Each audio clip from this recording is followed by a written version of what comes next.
Welcome to contest maths class. Subtractions అనగానే పిల్లలు బాగా కష్టంగా ఫీల్ అవుతారు. అలా కాకుండా మనం ఈజీగా ఏ విధంగా చేయాలో చూద్దాం. ముందుగా మనం కాంప్లిమెంటరీ వాల్యూస్ అంటే 1కి 9 కాంప్లిమెంటరీ అవుతుంది, అంటే టోటల్ 10 అవ్వాలి. ఇవి గుర్తుపెట్టుకోవాలి. 2కి 8, 3కి 7, 4కి 6, 5కి 5 కాంప్లిమెంటరీ అవుతాయి, అంటే టోటల్ 10 అవ్వాలి. ఆ విధంగా కాంప్లిమెంటరీ గుర్తుపెట్టుకోవాలి. 1కి 9, 2కి 8, 3కి 7, 4కి 6, 5కి 5. నెక్స్ట్ ఇప్పుడు మనం సబ్ట్రాక్షన్, యాక్చువల్గా సబ్ట్రాక్షన్ మనం రైట్ టు లెఫ్ట్ చేస్తాం, అప్ తెచ్చుకోవడం ఇలాంటివన్నీ ఉంటాయి. ఇందులో అలాంటివి ఏముందో మనం లెఫ్ట్ టు రైట్కి వెళ్తాం. 8లోంచి 3 తీస్తే 5 వేస్తాం. తర్వాత 4లోంచి 5 మనం సబ్ట్రాక్ట్ చేయలేము, ఎందుకంటే చిన్న సబ్ట్రాక్ట్ చేయలేము. కాబట్టి అప్పుడు ఏం చేయాలంటే ఇక్కడ ఒకటి తగ్గించి వేసుకోవాలి, అంటే 4 అవుతుంది. ఇప్పుడు 5కి కాంప్లిమెంటరీ ఎంత? 5 కాబట్టి ఆ 5కి 4ని యాడ్ చేసి ఇక్కడ 9 వేసుకోవాలి.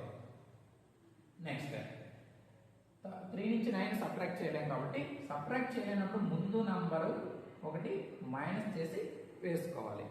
ఇప్పుడు 9 యొక్క కాంప్లిమెంటరీ ఏమవుతుంది? 1 అవుతుంది. 9 కాంప్లిమెంటరీ 1 కాబట్టి 1కి 3 యాడ్ చేస్తే 4 అవుతుంది.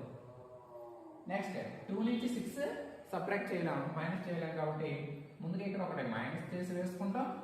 ఇప్పుడు 6 కాంప్లిమెంటరీ 4కి 2 యాడ్ చేస్తే 6 అవుతుంది. నెక్స్ట్ 5 నుంచి 7ని సబ్ట్రాక్ట్ చేయలేం, కాబట్టి ఇక్కడ ఒకటి మైనస్ చేసి ముందు దాన్ని. నెక్స్ట్ 7 కాంప్లిమెంటరీ 3కి 5 యాడ్ చేస్తే 8 అవుతుంది.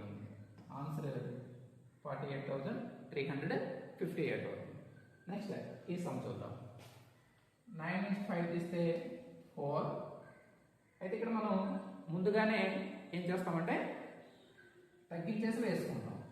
9 నుంచి 5 తీస్తే 4, కానీ ఇక్కడ చిన్నదాని నుంచి పెద్ద తీయాలి, కాబట్టి ఇక్కడ మనం 3 వేస్తాం. నెక్స్ట్ 2 కాంప్లిమెంటరీ 8కి 0 యాడ్ చేస్తే 8. నెక్స్ట్ 8 వేయకుండా 2లో 6 కాబట్టి 7 వేస్తాం. నెక్స్ట్ ఇప్పుడు 6 కాంప్లిమెంటరీ 4కి 2 యాడ్ చేస్తే 6 అవుతుంది. తర్వాతది చిన్నదాని నుంచి పెద్దది ఉంది, కాబట్టి అప్పుడు మనం ఇక్కడ ఏం చేస్తామంటే 6 నుంచి అప్పుడు తగ్గించేసి 5 వేస్తాం. నెక్స్ట్ తర్వాత 1 నుంచి ఇక్కడ 7 కాంప్లిమెంటరీ 3కి 1 యాడ్ చేస్తే 4 అవుతుంది. ఇక్కడ పెద్ద నుంచి ఉంది కాబట్టి 4 అలాగే వేసేస్తాం. 4 నుంచి 2 తీస్తే 2. ఈ విధంగా మీరు ఈ సమ్ ట్రై చేసి ఆన్సర్